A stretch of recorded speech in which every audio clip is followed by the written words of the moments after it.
Hi, hello, namaste to all of you.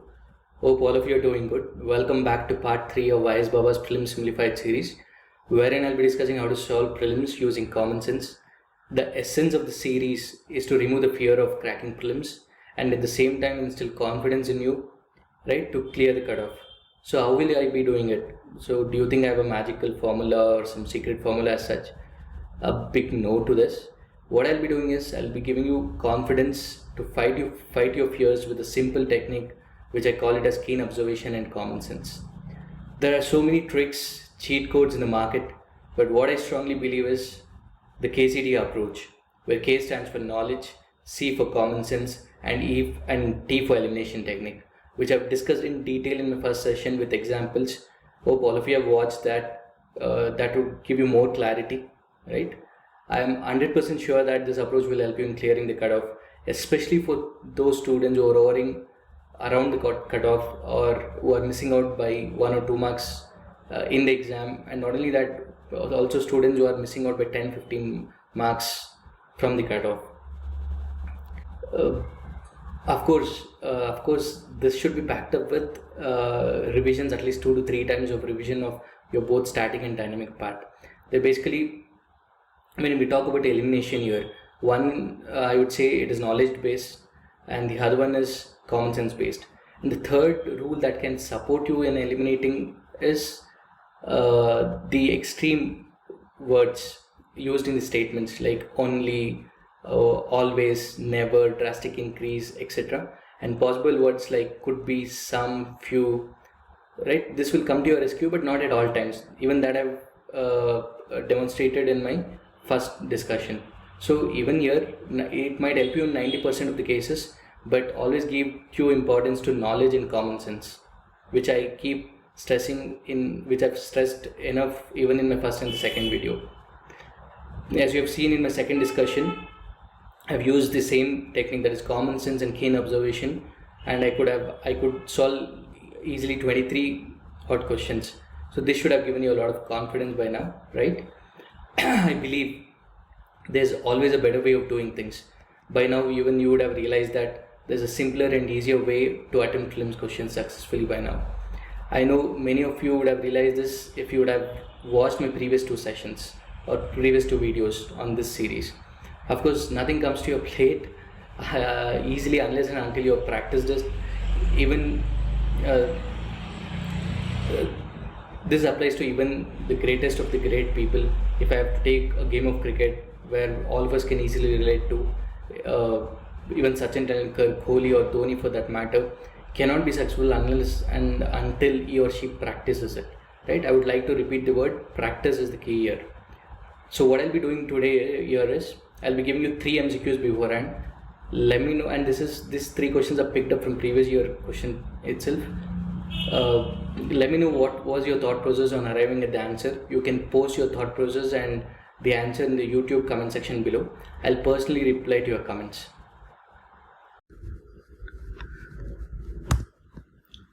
So these are the guess what questions that I was discussing. One is on National Investment and Infrastructure Fund. The second question is on for election to the Lok Sabha. Then third is on prior learning scheme. So what you have to do is go through the 3 questions, mention the thought process and what is the answer in the comment section below in YouTube.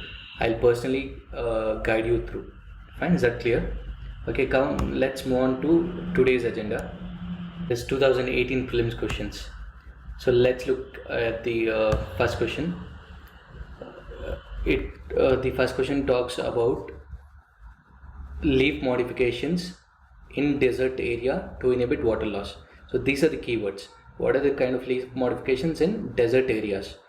So why is the question is because here it is talking about what kind of system the plant has to reduce the water loss through evaporation. That is basically the stomatas to be very small so that the loss of water through evaporation is minimal. So going by that understanding, if you have to look at the 3 options, hard and waxy leaves, tiny leaves, thorns instead of leaves, all the 3 are nothing but the desert plant modification in order to reduce the water loss through evaporation. So that with this format, the stomata of each leaf will be very small. So with that, in fact, because of that, the water loss will be minimal here. Is it clear? So the answer for this is nothing but all the three statements, 1, 2 and 3. Let's move on to the next question. The question is on staple commodities of export by English East Indian Company in the middle of 18th century. So the keyword here is what were the things that were exported by British in the middle of 18th century is nothing but around 1750s. So going with this understanding, let's look at the options. The first option is on raw cotton, oilseeds, opium, salts, zinc, lead, copper, silver, cotton, silk, saltpeter, opium. So coming to this first option, which talks about oilseeds. India never had sufficient oilseeds production. Even now that is the same case. So going with that logic, I'll eliminate A. Coming to the second one, talks about salt, zinc, lead, all this. Right? This is nothing but it talks about minerals that were to be mined. And in the middle of 18th century, that is around 1750s, India could not have had such elaborate mining equipments as such. So going with that logic, I'll eliminate B and C also, and finally that leaves me with the last option, that is nothing but D, where it talks about cotton, silk, saltpeter and opium. It doesn't matter if I know what saltpeter is or not. So going by the logic of common sense and basic understanding, I can get D as the answer here. Hope you understood this. Let's move on to the next question. Which of the following statement best describes carbon fertilization? The keyword here is fertilization. What do you mean by fertilization? Fertilization is nothing but to create new, to grow, right? With that logic, let's look into the options. Statement talks about increased plant growth. So directly the word fertilization and plant growth matches. So I would directly say A is to be the answer. Even if I have to look into this other options, increased temperature were due to increased concentration of carbon dioxide, or increased acidity of oceans, or adaptation of living beings, all that, none of the three statements here, that is B, C and D, matches with the common understanding of fertilization. Fertilization, as I've already told, it means with growth. So going with that logic, I would say A to be the answer. A is the answer here. Right. Let's move on to the next question. Which one of the following reflects the most appropriate relationship between law and liberty? So this talks about what is the relationship between law and liberty. So let's look at the options. Going with the first one, it says if there are more laws, there is less liberty. This is outrightly wrong, because more the laws can also mean more the liberty. For example, the best example for this is RTI Act, that is Right to Information Act in India. If there are no laws, it means it is the rule of the jungle where nobody's liberty is at stake. So going with that understanding, I'll keep B aside. It can be right. The third option says if there is liberty, laws have to be made by the people. This is too vague a statement, so I'll eliminate C as well. Fourth statement says if laws are changed too often, liberty is in danger. In fact, the more the amendments are coming in place nowadays, so that it is in tune and it gives liberty, right? It can be for the larger good, right? Change can be for the larger good. So going with that logic, I would say D is also wrong. So we are left with A, that is B, which talks about if there is no laws, then there is low liberty. So B is the answer here, right? Hope you're enjoying it, right? Let's move on to the next question. Not only enjoying it, but also you should understand what I'm trying to say here, the thought process behind it basically. Let's move on to the next question, which talks about human capital formation as a concept is better explained. Right? What is human capital formation? That is something that is just like social capital formation that we had in 2019 paper. It is not. It is something that is intangible. Right? Something that you cannot see. Something that is that is related to the skill development of an individual, the capability of an individual, all that. So with that logic, let's look into the options here. The first statement says individuals of a country to accumulate more capital. No. Increase the knowledge, skill levels and capacities. Of course, this is right. Second statement is right. Third statement talks about accumulation of tangible wealth. No. This tangible wealth is not something that you can see. Again, first and third statement go together actually here. The fourth statement talks about accumulation of intangible growth. So as I've said, the second statement and the fourth statement go together here. So it should be 2 and 4. So let's see the options here. So C is the answer here, 2 and 4. Fine, hope you have understood. So let's move on to the next question. The sixth question talks about, okay, it's on polity. It is the first statement talks about single largest party in the opposition was Swatantra Party. Probably none of you would be knowing it. Second talks about a leader of opposition was recognized for the first time. Again, say suppose you don't have any knowledge on that. Let's move on to the third question. In the Lok Sabha, if a party does not have minimum of 75 members, its leader cannot be recognized as the leader of opposition. So here is the clue. So to become a leader of opposition, the single largest political party in the opposition should have at least 10%. That is the basic understanding that news, especially when the Congress, it was so difficult to find a leader of opposition because they were not able to gather even 10% of the Lok Sabha strength, right? So if it is around 545, it basically comes down to 54. When going with that logic, 3 is wrong. So 3 is in D, 3 is in C, 3 is in A. So the answer is 2 only. So just with that common understanding, I'm able to get the answer right. So what I'm trying to tell you here is have patience, keenly observe. That will help you in coming down to the right answer. Let's move on to the next question. It talks about NSSO 70th round situation assessment survey of agriculture households, all that. 95% of the students would have not even gone through the next remaining statements because they would have thought, okay, I have not read about NSSO 70th round. But if you have that patience, keen observation skill, you can get this answer right. So that let's see how can a student get the answer right here. First statement talks about Rajasthan is the highest percentage of share of agriculture household. Say suppose you're not aware of this. Let's move on to the second one. Out of the total agricultural households in the country, a little over 60% belong to OBCs. So this statement, which talks about agricultural households in the agricultural households, a little over 60 can be 62%. It is saying around 62-63% belong to OBC, and this is too exaggerated, right? It cannot. In the agricultural households, 62 to 63% cannot belong to a particular community, and here the particular community mentioned is OBC. So this is too exaggerated, and outrightly I'll say 2 is wrong here.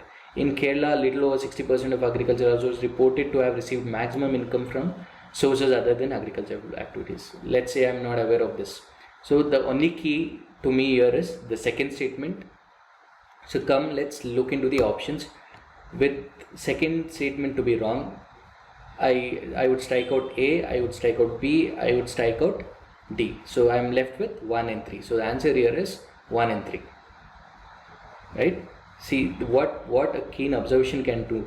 Right? This is what I have been trying to stress here. So hope all of you have understood. Let's move on to the next question. It talks about regarding goods dispatch. Which of the following statements are true? The first statement talks about grants and aid system was introduced. Say you are not aware of it.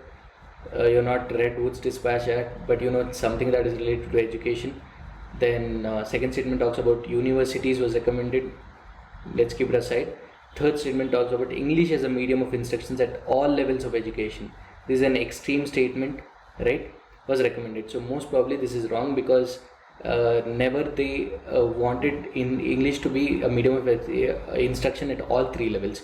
In fact, they had promoted vernacular languages at the primary level, and at the higher education it was English, right? So going with that logic, and also the Britain did not except for profit making, right? The Britain did not have any intention of improving the education system in India. All they wanted through education, also what they wanted is they wanted a set of intermediaries who could interact with the common masses and convey the same to the the rulers. With that statement, so I would say 3 is wrong here.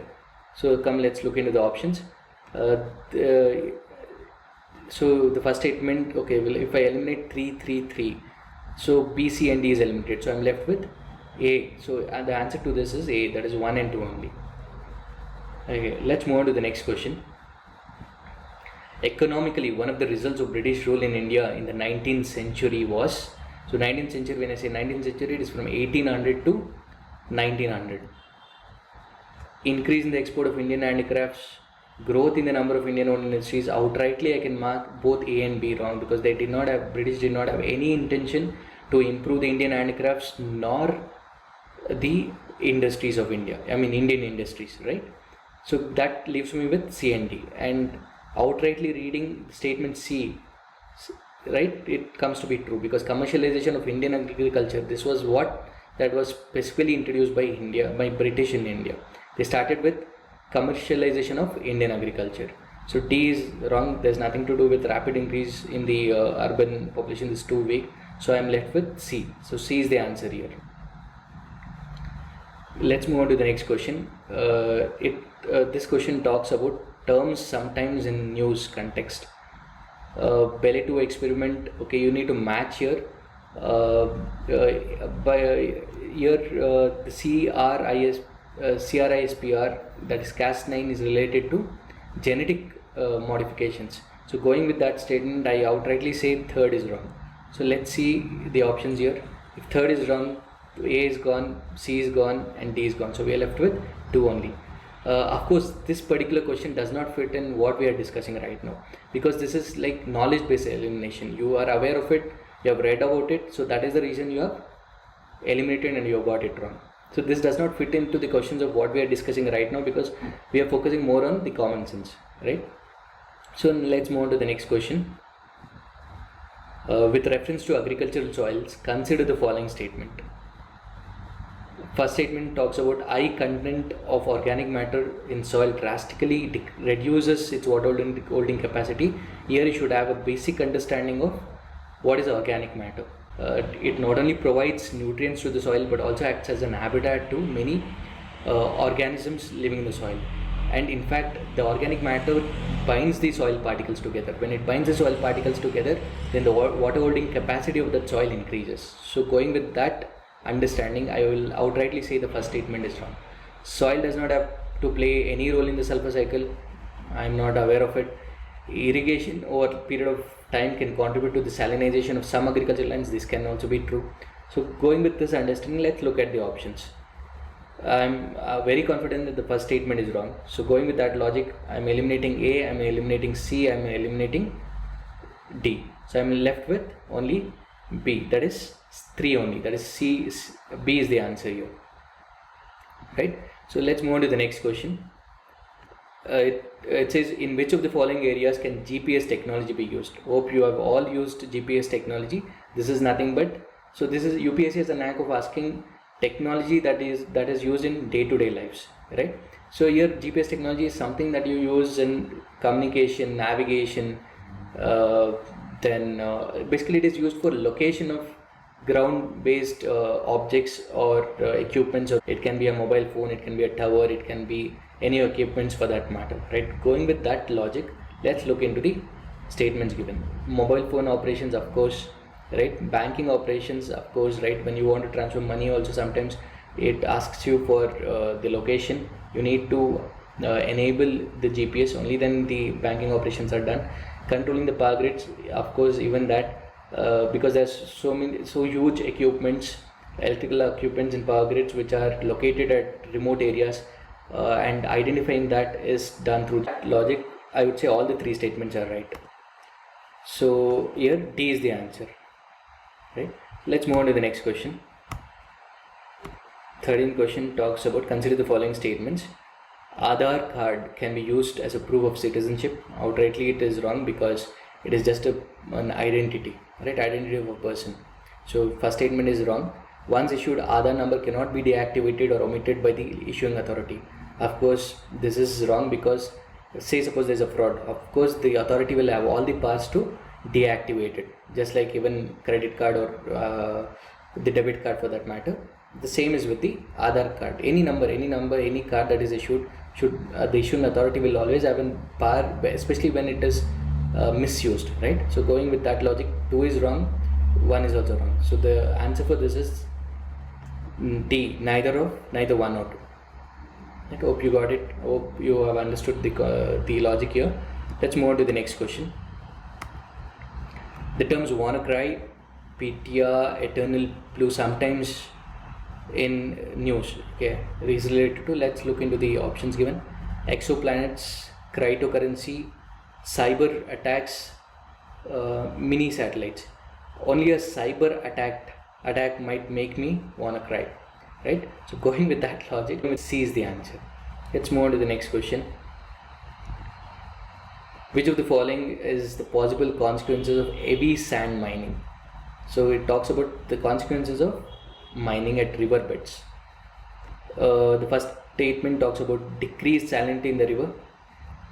If you look at the coastal seabeds, when there's heavy sand mining done, in fact it increases salinity because all the seawater intrudes into the river water. Thereby the the seawater contains more salts, and once it intrudes, it increases the salinity of the river water. So going with that logic, 1 is absolutely wrong. Pollution of groundwater, of course this is right. Lowering of the water table, this can also be right. Going with that logic, the answer should be 2 and 3. Let's look at the options here. So 2 and 3 is nothing but B here. So B is the answer here. Let's move on to the next question. Hope you have tried to track what I've been telling all this time, right? All the 15 questions. It is so simple, right? So simple logic. Common sense, and you can get the answers right. Keen observation. This is all that matters. Another very good example of how keen observation can help you here. With reference, the statement might be so big, right? It says, with reference to the Parliament of India, which of the parliamentary committees scrutinizes the reports to the House, whether the powers to make regulations, rules, sub-rules, bylaws, etc. all that. Let's look into the options here directly. The keyword here is sub-rules. The sub-rules has direct connotation with Committee on Subordinate Legislation, right? So going with that logic, right, B is the answer here. Let's move on to the next question. Consider the following statements.